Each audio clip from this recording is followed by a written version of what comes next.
nggak terlalu panjang. Oke. Gitu.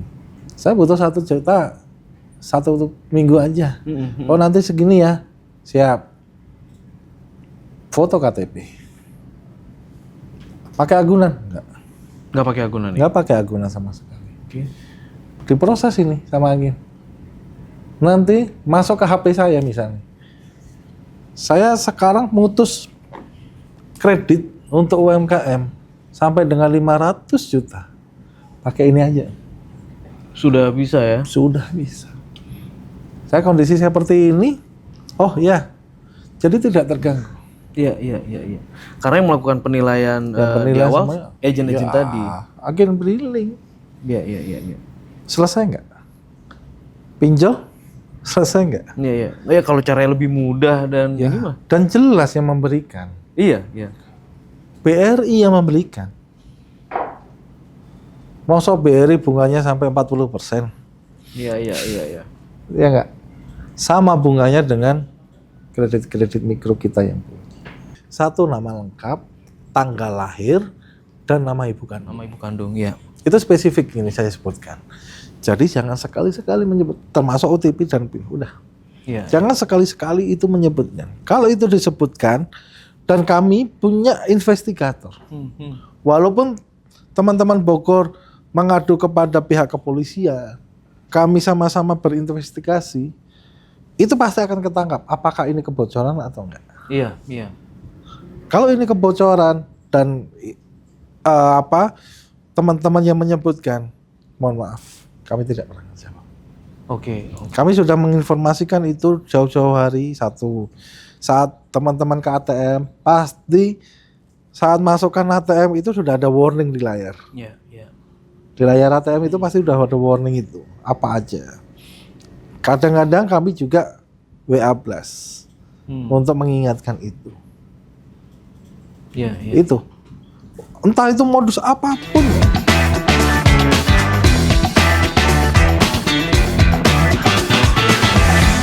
Bicara Bogor, teman-teman, hari ini ruang redaksi Radar Bogor kedatangan tamu istimewa. Beliau adalah Micro Business Area Manager Bodebek Regional Office Jakarta 2 Region Panjang BRI Bank Rakyat Indonesia, Abang Setio Agung Yulianto. Siap. Assalamualaikum. Waalaikumsalam warahmatullahi wabarakatuh. Sehat-sehat, Sehat. Bang Setio. Khusus untuk Bogor saya hadir di sini. Mantap. Ini Bogorian jangan dilewatkan. Memang mungkin terkesan apa sih Bang paling mau jualan tabungan lagi? Enggak, ada yang menarik banget. Makanya disimak nih apa yang mau dipaparin sama Bang Setio nih. Jadi saya buka sedikit nih. Siap. Bang Setio.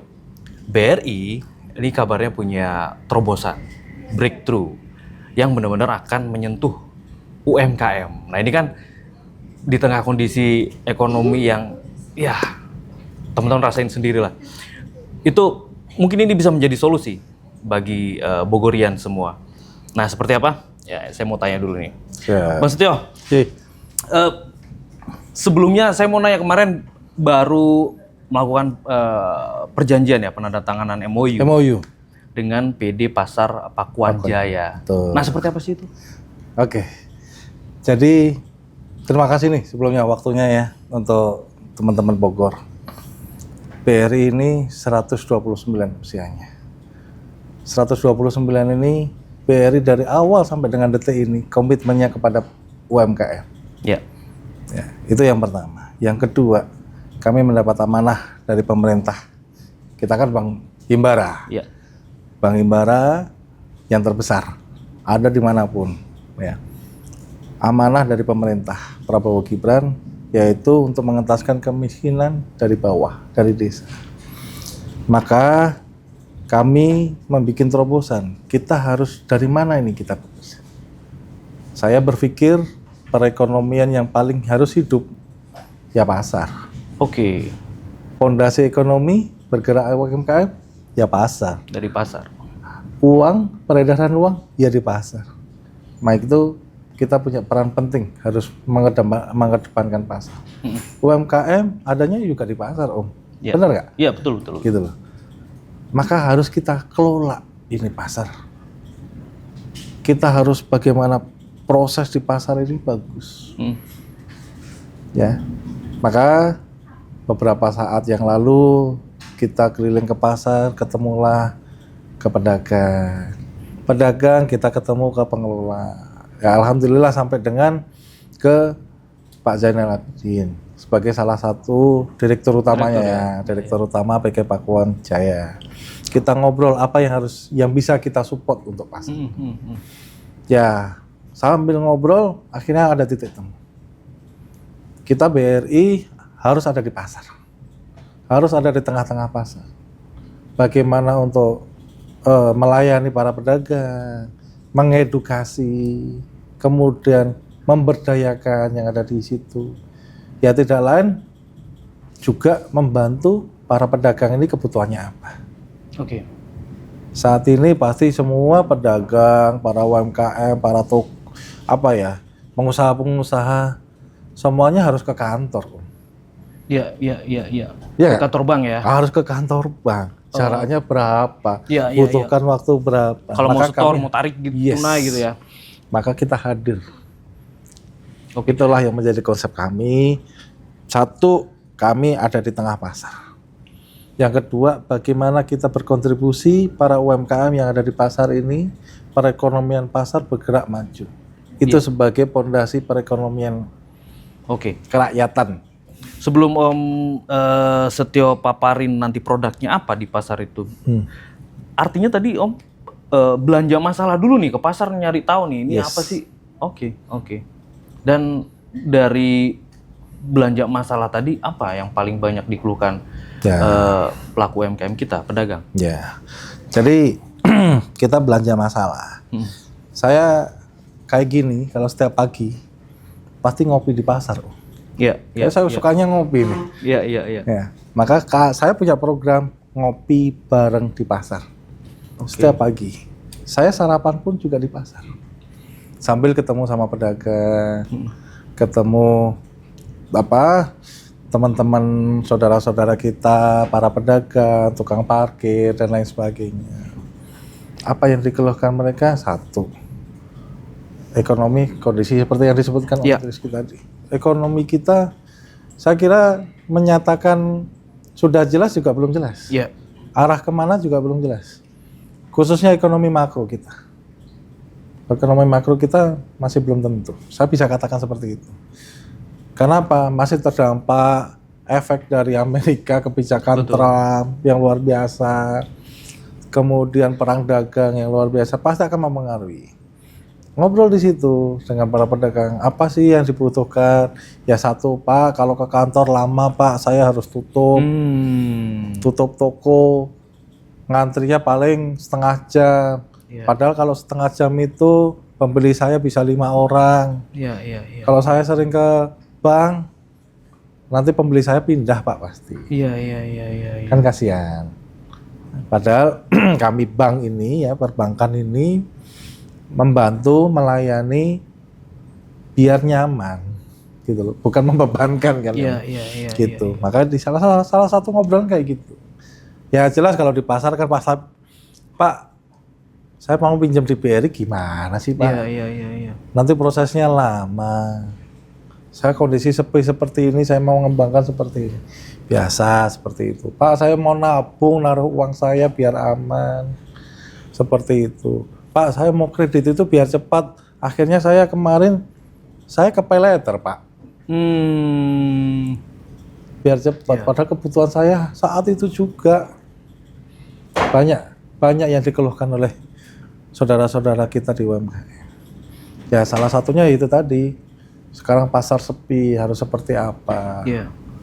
Ya inilah yang menjadi pemikiran kita semua, apalagi BRI saat ini. Kita tidak ingin UMKM ini berhenti stagnan, apalagi setelah COVID. COVID itu yang paling utama, yang paling masih bisa kuat bertahan siapa? UMKM. Betul. Kondisi krisis paling utama 98 yang masih bertahan siapa? UMKM. Itu kekuatan kita Kekuatan Indonesia ya UMKM ini, perekonomian kita ya UMKM ini Pak. Iya. Ini yang harus kita pikirkan. COVID yang tidak bisa ketemu untuk bisa jual beli, tetapi pasar harus hidup nggak Pak? Iya. Dapur harus ngebul nggak? Betul, betul. Gitu. Maka kita konsep terus ini. Kasihan mereka. Iya, iya. Itu tadi artinya kalau pedagang ngeluhin waktu terbuang kalau harus ke kantor bank ya. Betul. Kemudian sementara mereka butuh dana cepat. Kemana mereka? Ke pinjol ilegal kah, atau bagaimana? Kalau sekarang seperti yang saya sampaikan tadi, untuk cepat ya mereka sekarang pinjol, entah itu legal atau nggak ilegal, banyak yang nawarin lewat SMS, WA, Iya, iya, iya. masuk dengan klik aja udah, kan gitu. Maka ini harus kita cegah. Oke. Saya punya survei nih Bang, saya terus terang, BRI ini pernah survei dan bekerja sama antara BRI sama waktu itu Kominfo terkait pinjol. Oke. Relevansinya juga ke judul sih sebenarnya. Oke. Tapi ke pinjol dulu. Kita melakukan survei ke seluruh Indonesia. Apa yang terjadi, Bang? Mohon maaf. Dan ini kenyataan. Bogor paling besar pengguna pinjol se-Indonesia. Nomor satu se-Indonesia. Nomor Aduh, satu. Bogor lagi. Ya, ya, ya. Mohon maaf ini. Tapi ini Kaitannya kenyataan. ada dengan judul juga ya? Yes. Iya, iya. Karena akan relevansinya juga akan ke sana. Mungkin saya sih namanya berpositif thinking ya. Iya. Mereka mungkin coba-coba cuma 500.000, cuma 1 juta gitu kan. Tapi kalau yang namanya pinjol kan pasti satu, walaupun 1 juta, tapi mengembalikannya berapa? Iya, betul. Mohon maaf, suku bunganya berapa, rate-nya berapa. Kan mereka tidak sadarin itu. Yang penting aku dapat uang. Karena butuh cash keras Yes. kan. Betul. Gitu loh. Itu yang terjadi Bogor ini. Oke. Maka saya bagaimana cara kalau mengenolkan, istilah memberantas habis nggak mungkin bisa. Iya. Itu kan. Wong kita aja mohon maaf, rentenir sampai dengan detik ini pun masih beredar. Kalau di Bogor apa namanya, Om? Banyak bahasanya. Kalau kita bahasa Bang Emok kayak gitu ya. Bang Emok gitu Iya, ya, inang-inang kan gitu. Kan masih banyak. Ya. Dari zaman dulu sampai sekarang masih banyak yang terjerumus di situ juga. Maka kita ya BRI Bank Rakyat tergerak. Kalau saya artinya tergerak bagaimana menyelamatkan UMKM. Oke. Nah, Gitu. kemudian produknya apa yang dibawa BRI ke pasar ini? Kalau hanya katakanlah memindahkan atau membuat cabang, ya sama aja dong. Kayak gitu. Betul. Apa yang ditawarkan BRI, Pak Setio? Ya, jadi gini.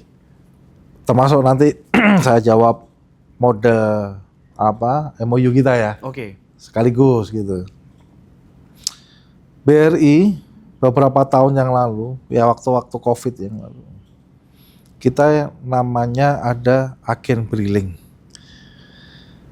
Kalau teman-teman Bogor ada di jalan di desa atau di pinggir jalan itu kan ada agen briling Iya, BRI gitu kan. Itu adalah kepanjangan tangan dari kami. Oke. Dan itu resmi. Oke. Resmi Bang. Resmi. Karena apa? Kita kasih sertifikat. Oke. Ya nanti kalau enggak kembali lagi ke inang-inang. Ya masyarakat sekarang harus detail ini, Iya. harus tahu paham betul gitu kan. Kita ada agen briling. Itu salah satu kepanjangan tangan kita. Apa sih agen briling itu? Ya, itu kemitraan nasabah BRI yang sudah tergabung baik itu nasabah simpanan maupun pinjaman ya mengajukan ke kita untuk menjadi agen. Kita asesmen. Oke. Ya, kita asesmen dalam artian kita cek kelayakannya, kita cek karakter dari si agen ini. Karena ini akan berdampak besar kepada masyarakat. Kalau sudah kita setujui, kita pinjamin. Ya, sekali lagi ini kata, kita pinjamin alat mesin edisi. Iya. Ya, kita pinjamin ke si agen ini tanpa ada biaya apapun. Ya mungkin kalau saya pernah dengar di sebelah, saya tidak menyebutkan nih, di sebelah dia harus naruh uang 50 juta dulu Oh, baru. ada depositnya ya. Yes. Kalau BRI nggak nih? Nggak ada sama sekali. Oke. Ya, dipinjemin gitu. Kita dampingin 1 minggu untuk bisa melakukan transaksi. Perlu diketahui agen briling ini dengan alat yang kecil itu adalah mini ATM kita. Itu jadi UMKM juga nggak sih ya? UMKM. Ya, mencetak UMKM juga. Mencetak UMKM Ya. dan mensejahterakan UMKM. Mengapa saya bilang mensejahterakan UMKM dan bahkan bisa menaikkan kesejahteraannya UMKM? Nah, jawabannya terakhir ini. Ini karena ada sesuatu yang menarik dari agen briling ini. Kembali lagi ya, kembali lagi itu mini ATM. Di agen briling bisa jual pulsa, bisa bayar listrik, bisa transfer, dan ingat di agen briling ini bisa setor uang tabungan, bisa tarik uang tabungan tunai. Oke. Luar biasa kan? Daripada ke kantor tadi, bangun ke kantor, ini ngantri ke ATM, ngantri juga, gitu kan? Ini yang kita hadirkan, ya. Dia mini ATM bank, bisa setor, bisa transfer, bisa tarik. Kalau mau nabung, ke BRI unit, nabung cuma 50.000, malu, gitu kan? Iya. Ini dilayani di agen briling bisa. Wah, kalau ke kantor harus pakai celana yang bagus, baju yang bagus. Kalau ke agen briling, satu mau pakai celana pendek, mau biasa mohon maaf kalau di desa ya, saya pernah di Makassar itu di nelayan nggak pakai kaos. Iya, habis melaut kan. Habis melaut. Betul. Ya kan? Nabung 200.000. Iya. Terima. Mau narik saya butuhnya ini cuma 50.000, silahkan. Kan nggak perlu harus necis kan? Iya. Gitu, ya nggak perlu harus seperti itu. Kelebihannya lagi dengan agen briling ini, itu bisa 7 hari dalam 1 minggu. Oh, yap. Karena tergantung si agennya mau kapan. Dia kan nggak sibuk, Sabtu bisa, Minggu bisa. Kalau ke kantor, kita buka cuma dari hari Senin sampai Jumat. Betul. Satu itu. Yang kedua, kita buka jam 8 sampai jam 3 sore. Iya. Kan terbatas. Agen briling setiap saat bisa. Iya. Mau malam bisa transaksi. Mau malam bisa transfer uang. Ya. Sekarang kan kalau listrik kan banyak kan yang token kan? Token. Nah, kalau jam 9 malam tokennya habis, mau kemana? Agen briling terdekat lah, langsung bisa eksekusi. Iya. Kan nggak perlu harus bayar ke PLN dulu. Zaman dulu ya, zaman dulu. Nah inilah kita sebarkan. Banyak itulah mini perbankan, mini ATM yang kita joinkan dengan kemitraan kita, nasabah kita, yang kita percaya untuk masuk di situ. Saat ini banyak yang ngantri untuk mengajukan agen briling. Oke. Kenapa Kembali lagi pertanyaan tadi. Ini UMKM kah? Iya. Ini bisa meningkatkan kesejahteraan kah? Pertanyaan simpelnya cuan kah gitu ya? Cuan kah? Seperti apa? Jadi agen briling ini kita namanya sharing fee. Oke. Sharing fee. Apa itu maksudnya sharing fee? Jadi berbagi biaya administrasi. Kalau kita orang awam ambil uang di ATM, kita kan kena biaya administrasi itu. Ada 5.000 misal. Kemudian kalau beli listrik ya ada 3.500. Ya. Itu untuk BRI dengan agen briling karena kemitraan. Kita sharing fee. Dan sharing fee-nya itu adil, benar-benar adil. Berapa? 50-50. Oke. Setiap transaksi. Jadi kalau kita beli listrik, misal ada 3.000 biaya administrasi, 1.500 masuk ke BRI. 1.500 langsung ke agen. Saya katakan tegaskan, langsung masuk ke agen. 1.500-nya itu masuk ke agen. Ke tabungannya agen. Iya. Pendapatan nggak? Betul. Cuan nggak? Iya. Baru sekali transaksi. Dalam 1 hari. Belum yang itu tadi, yang mau setor, Iya. yang mau ambil uang. Resmi nggak? Resmi. Ini sudah dapat izin dari OJK. Oke. Sudah dapat izin dari OJK, agen BRI. Perlu saya kasih contoh. Ada agen briling di Pasar Cigombong. Saya tidak sebutkan. Iya. Saya tidak sebutkan namanya. Cuannya berapa 1 bulan? Ratusan. 5 juta. Oh. Cuannya Oke, 1 bulan. 1 bulan. Oke. Minimal 5 juta. Itu untuk skala apa? Iya, kecil-kecil aja gitu. Ya? Kecil-kecil aja. Kayak counter pulsa gitu ya. Dia mobile. Oh, mobile. Mobile kan Oh, kita bisa kasih. mobile juga ya? Bisa Oh iya betul. mobile. Iya. Tergantung kita mau pendapatan sehari mau 10 juta, Bisa mau berarti 20 ya? juta, Iya betul. mau 30 juta, tergantung si agen ini berkreatif. Oke. Mobilenya, kalau dia rajin mobile, dia dekat dengan pasar. Kan kalau Cigombong itu pedagang itu sekitar 300-400 pedagang. Kalau dia setiap hari keliling terus, dia setiap sore ke BRI